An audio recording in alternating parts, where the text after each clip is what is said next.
The Easter brunch at Mom's house had the usual suspects. My sister Lauren and her fiancé Marcus, my parents, Aunt Rachel, Uncle Tom, and my cousin Jessica. The dining room smelled like honey-glazed ham and Mom's famous rosemary potatoes. Everything looked perfect. Like always. I arrived last, straight from a red-eye flight from San Francisco. I was wearing jeans and a plain black hoodie. My hair was in a messy bun. I looked tired because I was tired. "Oh good, Maya finally showed up," Lauren announced as I walked in. She was wearing a cream-colored dress that probably cost more than most people's monthly rent. Her engagement ring, a 2.5-carat diamond Marcus had proposed with 3 months ago, caught the light as she gestured dramatically. "We were just talking about your little tech thing." I set down the wine I'd brought and took a seat at the far end of the table. "Hi everyone. Happy Easter. Your sister was just telling us about her promotion," Mom said, her tone bright with pride. "Senior Marketing Director at Morrison & Klein. Isn't that wonderful?" "Congratulations," I said genuinely. "And Marcus just closed a $4.7 million deal with a healthcare network," Dad added, beaming at my future brother-in-law. "Regional sales record." Marcus grinned. He was handsome in that conventional way. Tall, athletic build, expensive haircut. The kind of guy who wore a sports coat to Easter brunch. "Just doing my part. The medical device industry is booming right now." "Speaking of careers," Lauren said, turning to me with a smile that didn't reach her eyes, "are you still doing that computer thing?" "What is it exactly?" I'd been expecting this. It happened every family gathering. "Cybersecurity. I run a company." Lauren laughed. It wasn't a mean laugh exactly. It was worse. It was dismissive. Amused. Like I'd just told her I was a professional unicorn trainer. "Right. Your company." She made air quotes. "Mom, didn't Maya say the same thing 3 years ago? 5 years ago?" "I think it's nice that Maya has hobbies," Aunt Rachel said kindly. "Not everyone needs a corporate career." "It's not a hobby," I said quietly. "It's a business." "Come on, Maya." Lauren leaned back in her chair, wine glass in hand. "Stop playing CEO. It's embarrassing. You're 34 years old, you work from coffee shops in your apartment, you don't have an office, you barely talk about what you do. That's not a real company. That's a side hustle at best." The table went quiet. Not uncomfortable quiet. Agreeing quiet. "Your sister has a point," Dad said carefully. "We worry about you. No benefits, no retirement plan, no stability. At some point you need to think about your future." "I have thought about it." "Have you?" Mom's voice was gentle but concerned. "Honey, we love you. But this tech thing you've been doing for years. Where's it going? Lauren has a 401k, health insurance, a mortgage. What do you have?"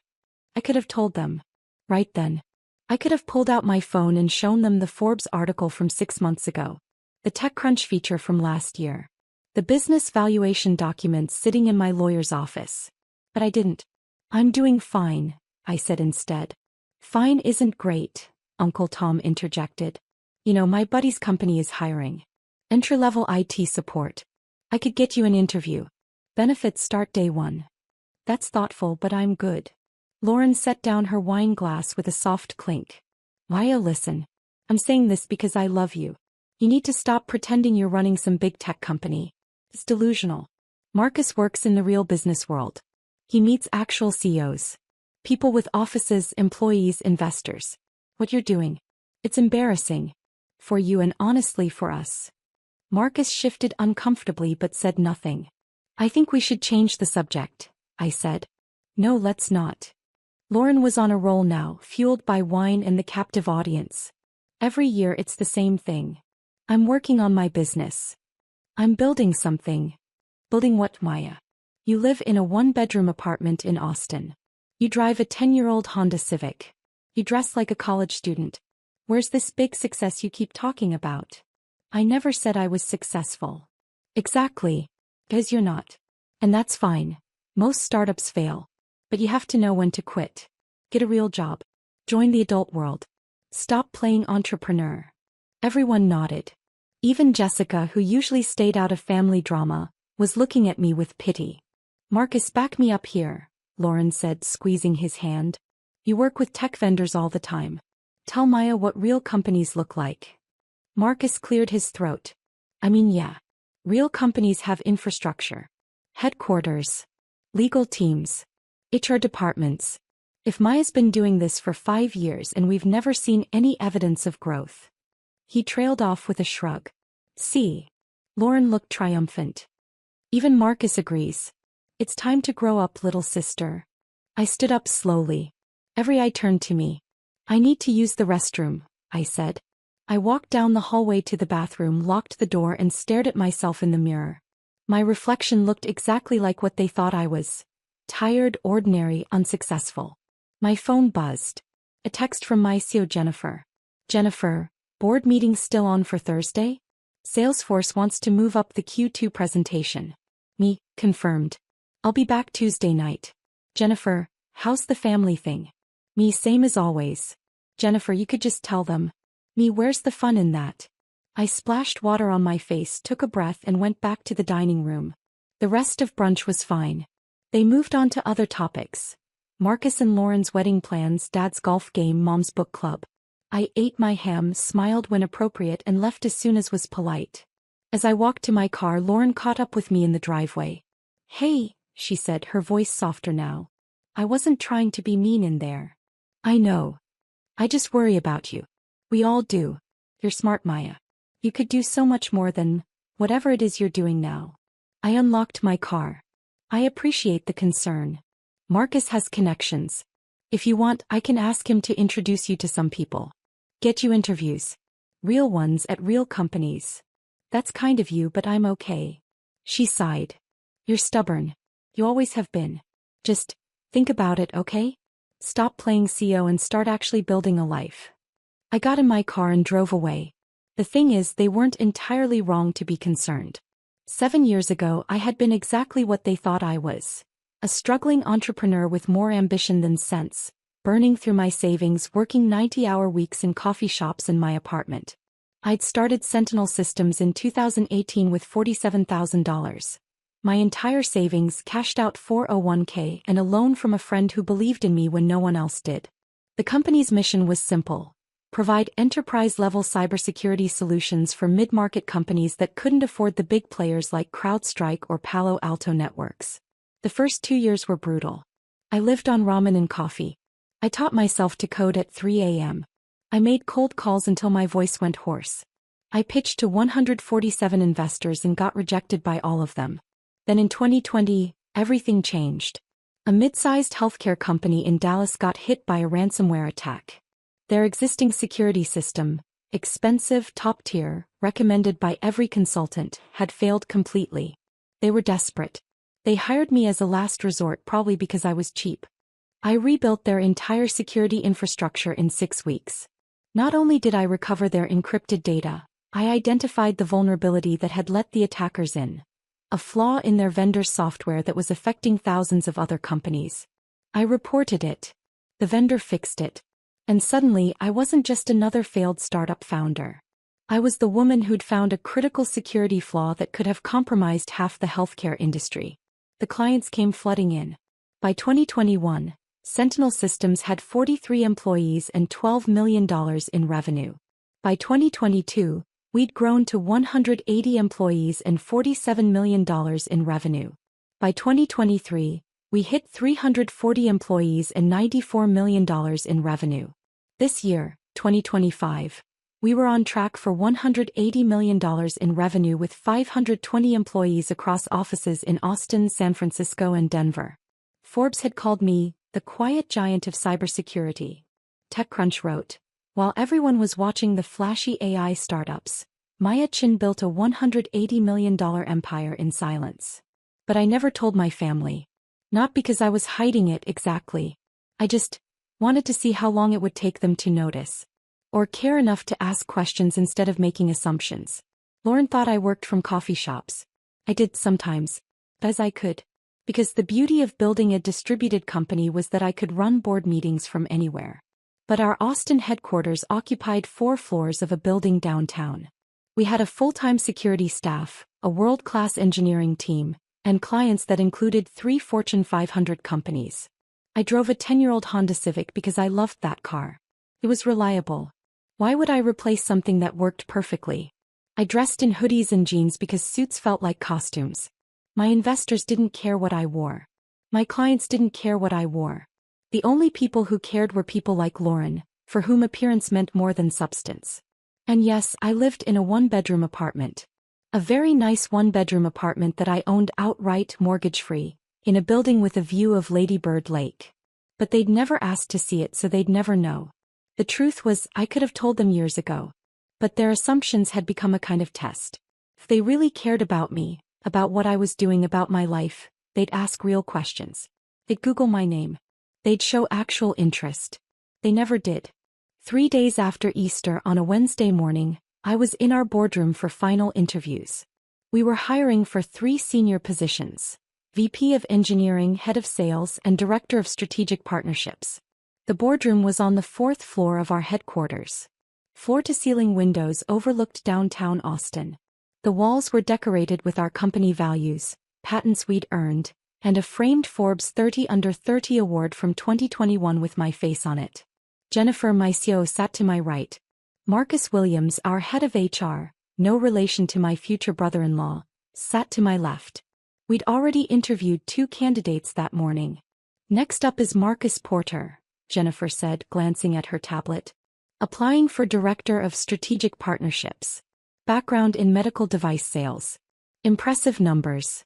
Regional sales record holder for MedTech Solutions. I looked at the resume in front of me. Marcus Porter.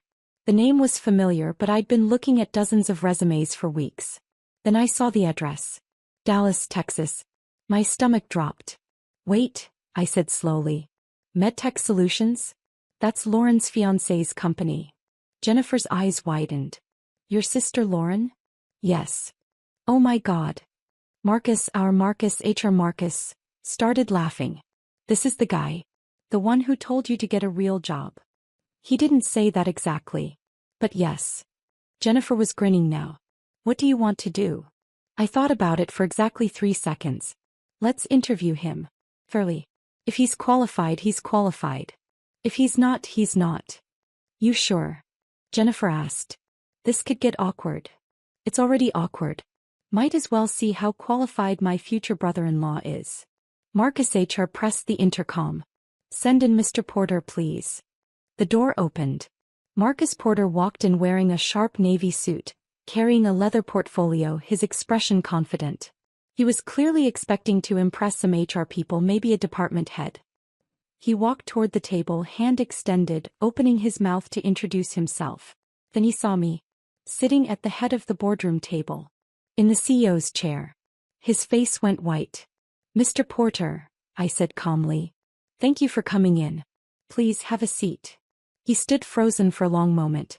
His hand was still extended, but now it was trembling slightly. Why, His voice cracked. What are you? Why are you?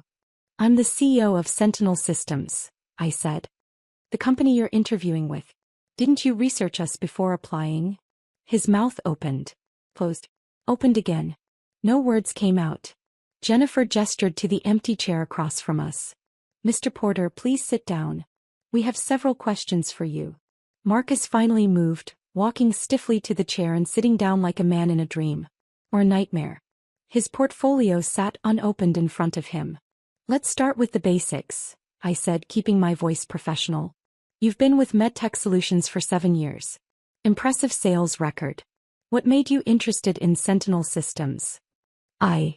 He swallowed hard. I saw the job posting. The salary range was excellent. The company has a strong reputation in cybersecurity. I thought my enterprise sales background would translate well to tech sales. Did you Google me before this interview? He blinked. What? Did you Google my name? Maya Chen, CEO of Sentinel Systems. No. I looked at the company website. I saw there was a CEO, but I didn't. He trailed off, staring at the Forbes 30 Under 30 award on the wall behind Maine. That's me, I confirmed. 2021. Same year we hit our first $10 million in revenue. His face had gone from white to red. Maya, I'm so sorry. At Easter I didn't know. Let's keep this professional, I interrupted. Tell me about your biggest sales achievement. He tried to refocus, but his hands were shaking. Last quarter I closed a $4.7 million deal with a regional healthcare network. Multi-year contract. It broke our regional record. Impressive, Jennifer said, making notes. What was your commission on that? 7%. About $329,000. And what's your total compensation at MedTech Solutions? I asked. Base salary of $145,000, plus commission. Last year I made about $640,000 total. Marcus HR leaned forward. Why leave? Those are excellent numbers. Marcus Porter shifted in his seat. I want to grow. MedTech is established, but the growth opportunities are limited. I want to be part of something dynamic. Something that's scaling fast. A company like this. A company like this, I repeated. Can you tell me what you know about Sentinel Systems? You provide cybersecurity solutions for mid-market enterprises. You've grown rapidly over the past few years. You have offices in Austin, San Francisco, and Denver. You're privately held. Around 500 employees. 520 employees, I corrected. Revenue? I'm not sure. The website doesn't list revenue. $180 million this year, Jennifer said. On track for $240 million next year. Marcus Porter's face went pale again. Let me ask you something, I said, leaning back in my chair. 3 days ago at Easter brunch, you agreed with my sister when she said I was playing entrepreneur. You said real companies have infrastructure, headquarters, legal teams, HR departments. You implied that what I was doing wasn't a real business. Do you remember that? He looked like he wanted to disappear into the floor. Maya, I am so incredibly sorry. I didn't mean. Do you remember it? Yes. I remember. What changed between Sunday and Wednesday? Nothing changed. I just didn't know. Exactly. I stood up, walking to the window. You didn't know. You never asked. At Easter you saw me in a hoodie and jeans and you made an assumption. You decided I was a failure without knowing anything about what I actually do. You're right. I'm sorry. I turned back to face him. You know what's interesting? You applied for a director position at my company. Did you think you were qualified? Yes. My sales record speaks for itself. It does. You're good at selling medical devices. But this position requires selling something different. Enterprise cybersecurity solutions. Have you ever sold software? No, but I'm confident I could learn. Have you ever worked in tech? No. Do you understand the cybersecurity landscape? The difference between endpoint protection and network security? Between CM and SOAR? His silence was the answer. Jennifer looked at her notes. Mr. Porter, you have an impressive background in medical device sales. But this role requires specific industry experience you don't currently have. We're looking for someone who can speak fluently to CISOs and IT directors about complex technical solutions. I can learn, he said desperately. I'm a fast learner. I've always adapted to new environments. Maybe, I said. But we need someone who can start producing results in 90 days. This is a senior leadership role. We can't afford a 6-month learning curve. The room was silent except for the sound of Austin traffic 4 floors below. That being said, I continued, we do have an opening for an associate strategic partnerships manager. It's a mid-level role. $95,000 base salary, plus commission. It would give you the opportunity to learn the cybersecurity industry while contributing to our sales pipeline. You'd report to the director of strategic partnerships, whoever we hire for that position. Marcus Porter stared at me. You're offering me a job? A different job than you applied for. At about a third of your current total compensation. Take it or leave it. He looked completely lost. Can I think about it? You have until 5 p.m. Friday to decide. If you accept, you'll start on the first Monday of next month. Jennifer will send you the offer letter this afternoon. I sat back down. One more thing. If you take this position, you'll be an employee of Sentinel Systems. Not my future brother-in-law. Not Lauren's fiancé. An employee. That means you follow the same rules as everyone else. You perform or you're gone. Understood. Understood. And Marcus? When you tell Lauren about this interview, and I know you will, you can also tell her that her little sister's embarrassing tech thing generates more revenue in 1 quarter than she'll make in her entire career. That her Pretend company. Has 520 employees who depend on me for their livelihoods.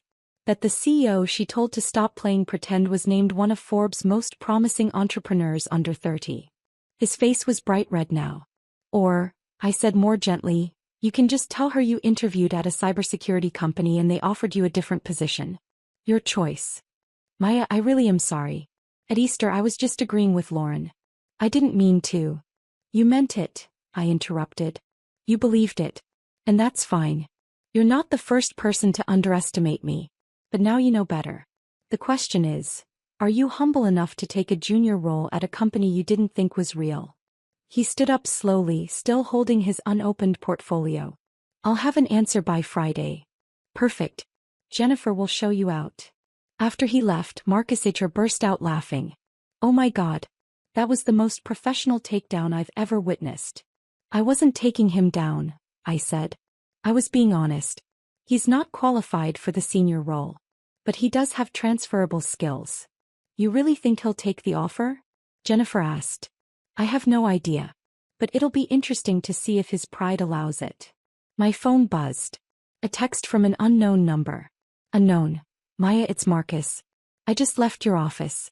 Can we talk? Please don't tell Lauren about this yet. I need to process what just happened. I showed the text to Jennifer. He grinned. He's panicking. Me, take the time you need. The offer stands until Friday. Marcus, did you know I'd applied? Is that why you took the interview? Me, I didn't know until this morning. But once I knew, I wanted to give you a fair chance. Despite what happened at Easter. Marcus, I don't know what to say. Me, say you'll think about the offer. That's all I'm asking. Marcus, I will. And Maya? I really am sorry. Thursday morning I was in back-to-back meetings. Financial review at 9 a.m., product roadmap discussion at 10:30, lunch with a potential investor at noon, board presentation prep at 2 p.m. My phone kept buzzing. I ignored it until my 2 p.m. meeting ended.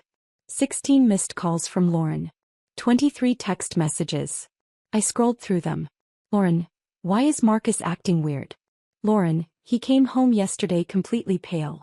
Won't tell me what happened. Lauren, did something happen at his interview? Lauren, Maya, answer your phone. Lauren, he said he interviewed at some cybersecurity company. Was it yours? Lauren, Lauren, I just Googled you. Lauren, I just Googled your company. Lauren, $180 million revenue? Lauren, Forbes 30 under 30? Lauren, why didn't you tell us? Lauren, Mom and Dad don't know. I called them. They had no idea. Lauren, call me back right now. I stared at the messages for a long moment. Then I called her. She answered on the first ring. Maya. Oh my God, why didn't you tell us? Hi, Lauren. Hi. That's all you have to say? I just spent the last hour reading articles about you. Forbes, TechCrunch, Business Insider. You're famous. I'm not famous. I'm just successful. Just successful? Just successful? Maya, your company is worth $180 million. That's revenue, not valuation. The valuation is closer to $850 million. She made a sound like a strangled gasp. 800. Maya, I told you to get a real job. At Easter. 3 days ago. I told you to stop playing Sue. I remember. And you didn't say anything. You just sat there and let us think you were, I don't know, doing freelance IT support or something. You never asked what I actually did. You just assumed. There was a long pause. Marcus interviewed at your company. He did. You interviewed him. You're his potential boss. I am. Oh my God. She sounded genuinely distressed now. Maya, he came home and locked himself in the study for 3 hours. He won't talk to me. What happened? I can't discuss personnel matters, Lauren. That's between Marcus and me. You offered him a job? I offered him a position, yes. Different from what he applied for. He has until tomorrow to decide. What position? Associate Strategic Partnerships Manager. Another pause. That's not a director role. No, it's not. Marcus applied for a senior leadership position he wasn't qualified for. But he has transferable skills, so I offered him a mid-level role where he could learn and grow. At what salary? I can't discuss that with you. If Marcus wants to share those details, that's his choice. Why? Her voice was strained now. He makes over $600,000 a year at MedTech Solutions. If you lowballed him, I swear. I made him a fair offer based on his qualifications for the role. If he doesn't like it, he doesn't have to take it. This is revenge, isn't it? For what we said at Easter. Lauren, I interviewed 15 people this week. I offered Marcus a position because he has potential, despite having zero experience in cybersecurity. I could have just rejected his application. Would that have been better? She was quiet for a moment. I called Mom. He's freaking out. She wants you to come to dinner this weekend. I'm flying to San Francisco tomorrow. I'll be gone for a week. Maya, please. We need to talk about this. As a family. There's nothing to talk about. You made assumptions. You were wrong. That's it. That's not it. She sounded close to tears now. I feel like an idiot. I told you to stop playing entrepreneur. I said your business was embarrassing. Everyone agreed with me. They did. And you knew the whole time. You knew you were successful and you just let us think you were failing. I didn't let you think anything. You chose to think it. Without ever asking a single real question about my work. That's not fair. Isn't it? When's the last time you asked about my company, Lauren? Not to mock it, but to genuinely understand what I do. Silence. You've never asked, I continued. None of you have. For 7 years I've been building something incredible. I've created jobs for 520 people. I've protected hospitals, banks, and schools from cyber attacks. I've built something that matters. And not once, did any of you care enough to ask real questions. We cared, she said weakly. You cared about appearances. About whether I had the right job title, the right car, the right apartment. You didn't care about what I was actually doing. Maya, I'm sorry. We're all sorry. Please come to dinner this weekend. Let us make this right. I have work, Lauren. That's what happens when you actually run a real company. I hung up. Friday afternoon at 4:47 p.m., Marcus Porter sent his response. Marcus, I'm accepting the offer. I start May 6th. Thank you for the opportunity. Me, welcome to Sentinel Systems. HR will reach out with onboarding details. Marcus, can I ask you something? Me, go ahead. Marcus, why give me a chance? After Easter you could have just rejected my application. I would have deserved it. Me, because you're good at what you do. And being wrong about someone doesn't mean you can't learn to be better. Everyone deserves a second chance, if they're willing to work for it. Marcus, I won't let you down. Me, I know. See you May 6th. 10 minutes later, Lauren called again. I let it go to voicemail. Lauren, Marcus told me he took the job. I don't know what to say. Thank you for giving him a chance even though we didn't deserve it.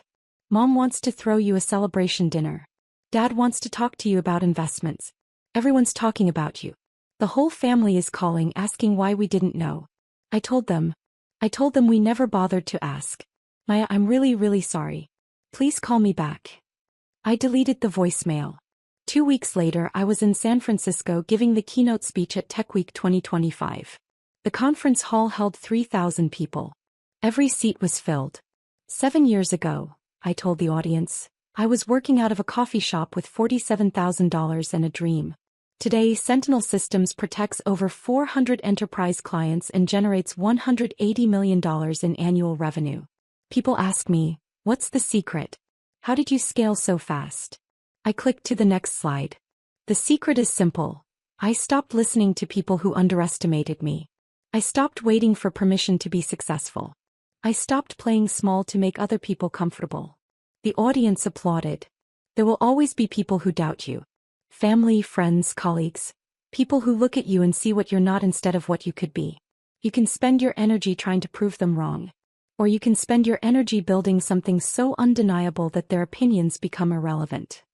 More applause. I chose the latter. And so can you. After the keynote, I did a press interview with Forbes. The journalist asked me about my family. They're supportive, I said diplomatically. They always have been. It was a lie. But it was the kind of lie that kept family dinners from becoming complete disasters. Marcus Porter started at Sentinel Systems on May 6th. He was quiet, professional, and worked harder than anyone in his department. He never mentioned Easter. Neither did I. Lauren sent weekly text messages. I responded to about half of them. Mom left voicemails about catching up and celebrating my success. I ignored most of them. Dad emailed me about investment opportunities. I forwarded them to my financial advisor without responding. The truth was, I didn't need their validation anymore.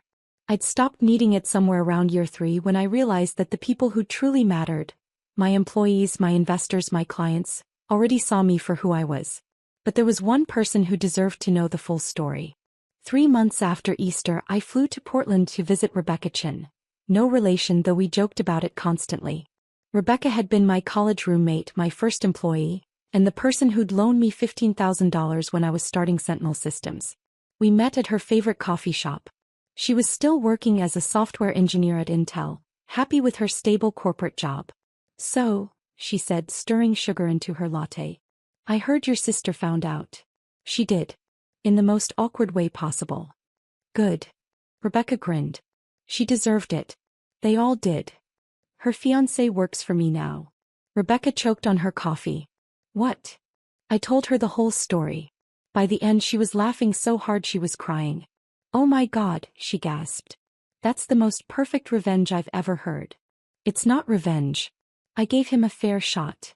Maya, you made your future brother-in-law take a 70% pay cut to work as your junior employee. That's revenge. Justified, deserved revenge, but still. He didn't have to take it. But he did. Because he knows he screwed up. Because he wants to be part of what you built." She shook her head. "You're more generous than I would have been."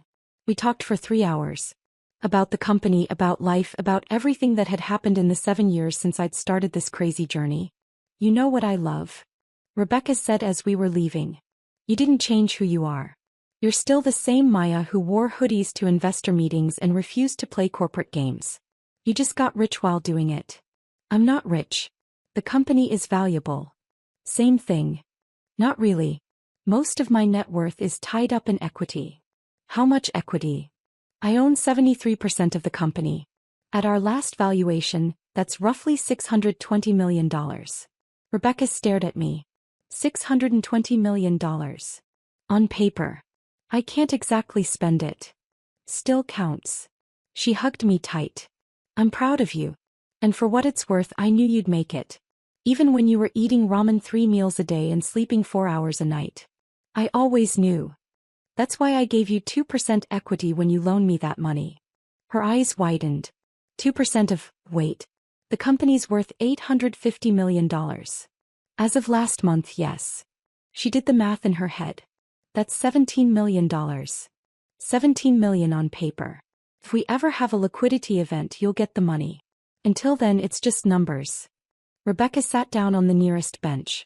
"I loaned you $15,000 because you were my friend and I believed in you. I didn't expect."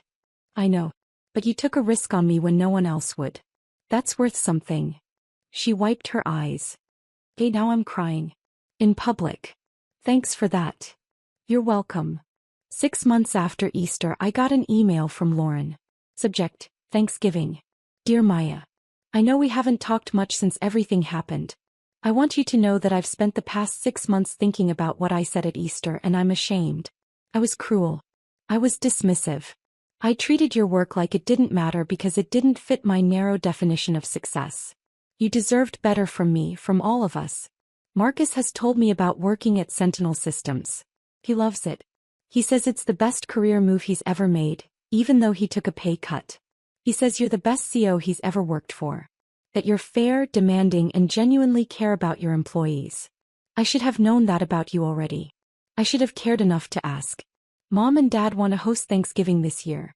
They want you to come. I want you to come. Not to show off your success or prove anything, but just to be together. As a family. I know I don't deserve your forgiveness. But I'm asking anyway. Love, Lauren." I read the email 3 times. Then I replied, "Lauren, I'll come to Thanksgiving. But I need you to understand something. I didn't build Sentinel Systems to prove anyone wrong. I built it because I love what I do. Because I wanted to create something meaningful. Your opinion, anyone's opinion, doesn't change that. I forgive you. Not because you asked, but because holding on to anger takes energy I'd rather spend building my company. See you at Thanksgiving. Maya." Thanksgiving was different. I arrived in jeans and a hoodie because some things never change, but this time no one commented. Lauren hugged me at the door. Mom cried. Dad shook my hand with something that looked like respect. Marcus was there too, looking more relaxed than I'd ever seen him at a family gathering. Over dinner they asked real questions. About the company, about cybersecurity, about what I actually did all day. I answered honestly. No showboating, no proving points. Just facts. I still can't believe we didn't know, Aunt Rachel said. 520 employees. $180 million in revenue. And you never said a word. You never asked, I said simply. But that's okay. Not everyone needs to understand what I do. We want to understand now, Mom said quietly. Then ask questions. Real ones. Not, when are you getting a real job? But, what problem is your company solving? Not, why don't you have an office? But, how does your business model work? Ask because you care, not because you're checking boxes. Dad nodded slowly. Fair enough. So what problem is Sentinel Systems solving? I smiled. And I told them. 2 years later, Sentinel Systems was acquired by Cisco for $2.3 billion. I retained 73% equity, which translated to roughly $1.68 billion after taxes. I kept the company operating independently. Kept all 520 employees. Kept the culture we'd built. Rebecca Chin retired at 38 with $46 million from her 2% equity stake.